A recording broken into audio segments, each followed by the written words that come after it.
what advice would you give someone who's finishing an internship to get a job with your company?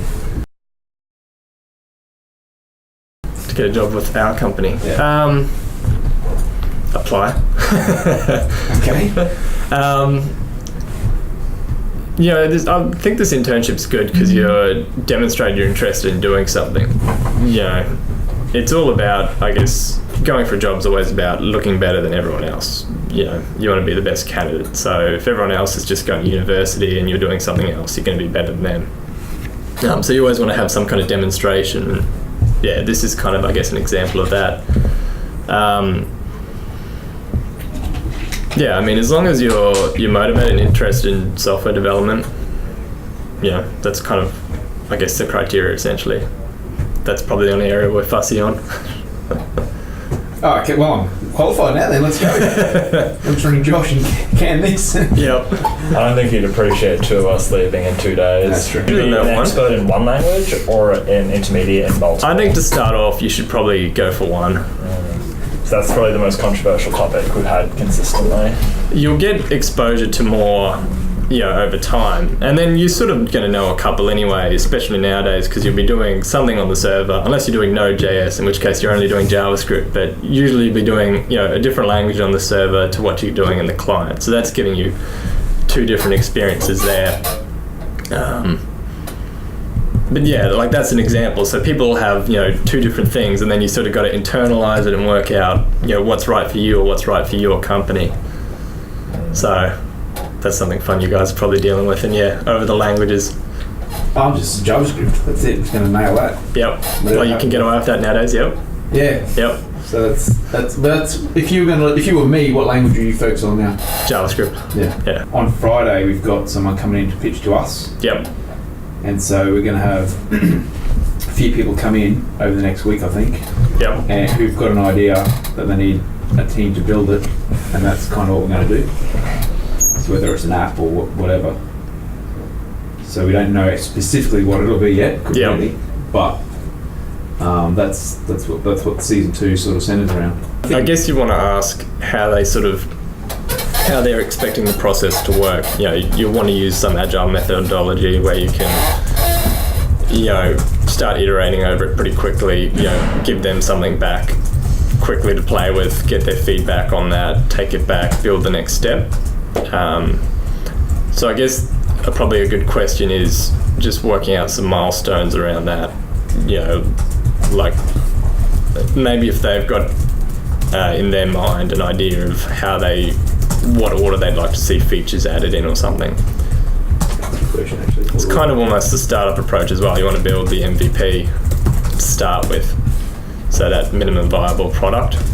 So if you can build the smallest thing possible, get that back to them and get some feedback on it. I probably, wouldn't go too ambitious, but find something you can get feedback on. Feedback from the customer? Yeah. Well, what can't you get feedback on? Well, if they're not engaged, they're not going to give you feedback. Yeah. I think one model could keep going. So, we're getting pretty good traction at the moment. We're kind of at the phase where we're just trying to build and scale as much as we can. 5 years will be 6 years of one model, so it might, I don't know, it'd be interesting to see how big we are by then, if we still exist. I'd still like to be doing software development either way. I've always wanted to do software development. Both my parents were software developers. I grew up using a computer. I think, when you're at primary school and they go, what do you want to be when you grow up? I think I wrote video games programmer, and I just got slightly more realistic as I grew up. Well, actually, I think I realized that video games programming was pretty hard, and I'll stick to programming stuff for businesses. It's just as fun and not quite as maths intensive. Why are video games programmers so much better than everyone else? Because our last guest on Friday said if he sees someone with video games 5 years at, I forget what it said, Icon or somewhere, experience as a game developer, he'll invite them in for a chat. I think it's actually a different style of programming.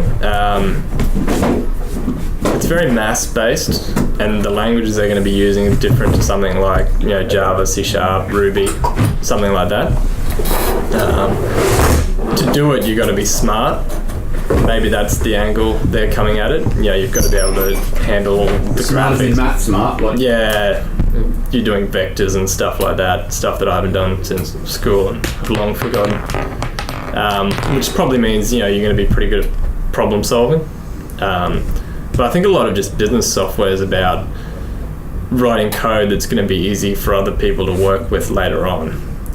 You want it to be understandable when the next guy comes in and looks at it. You don't have to have someone come in, takes them, I don't know, a week or whatever just to understand what you were doing. You want it architectured in a way that it's reusable, stuff like that. So kind of, I don't know if being a good games programmer means you're going to be good at everything. yeah. It's kind of a bit of different style.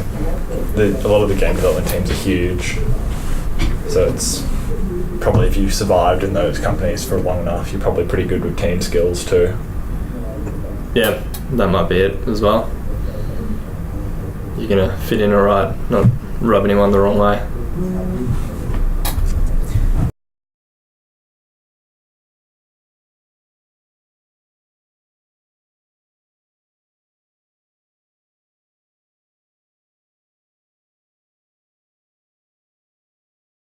Have you been putting anything on GitHub?